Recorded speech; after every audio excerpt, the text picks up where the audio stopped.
అస్సలాముఅలైకుం. Hello everyone. మీ అందరికీ రంజాన్ ముబారక్. నేనైతే groceries list అయితే ప్రిపేర్ చేసుకున్నాను. డీమార్ట్‌కి అయితే వెళ్ళడానికి పిల్లల్ని తీసుకొని బయలుదేరిపోయానమాట. సండే రోజైతే వెళ్ళాము. చాలా క్రౌడ్ అయితే ఉంది. సండే రోజు కాబట్టి పిల్లల్ని కూడా తీసుకురావాల్సొచ్చింది. నేనైతే లిస్ట్ చూసుకొని కావాల్సిన సరుకులన్నీ ఇలా ట్రాలీలో అయితే వేసేసుకున్నాను. ఆ తర్వాత కొన్ని ఐటెమ్స్ అయితే రంజాన్ కోసం తీసుకోవాల్సినవి ఉన్నాయని చెప్పి పైన ఫస్ట్ ఫ్లోర్ కూడా దొరుకుతాయని చెప్తే ఫస్ట్ ఫ్లోర్‌కి అయితే వెళ్ళాము.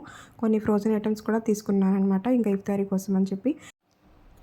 కిచెన్‌కి సంబంధించిన కొన్ని వస్తువులు కూడా నా దగ్గర లేవు. సో, అవి కూడా నేను తీసేసుకున్నాననమాట. గ్రోసరీస్ గురించైతే కింద గ్రౌండ్ ఫ్లోర్‌లోనే తీసేసుకొని వెళ్ళిపోయేవాళ్ళము. కొన్ని కిచెన్‌కి సంబంధించిన ఐటెమ్స్ కావాలని చెప్పి ఫస్ట్ ఫ్లోర్‌కైతే వచ్చాను. మొత్తం అయిపోయిన తర్వాత బిల్లింగ్ అయితే వేసేసుకున్నామనమాట.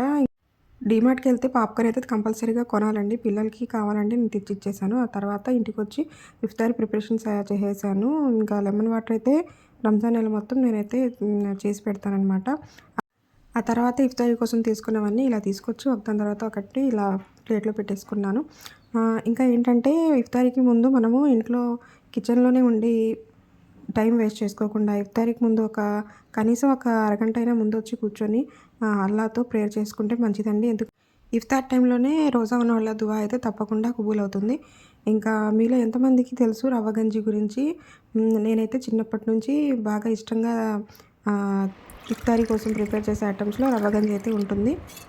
బూందీ వేసుకొని తింటే సూపర్‌గా ఉంటుంది. మీలో ఎంతమందికి తెలుసో కామెంట్ చేయండి. వీడియో నచ్చితే ప్లీజ్ ఛానల్ సబ్స్క్రైబ్ చేసుకోండి. Thank you.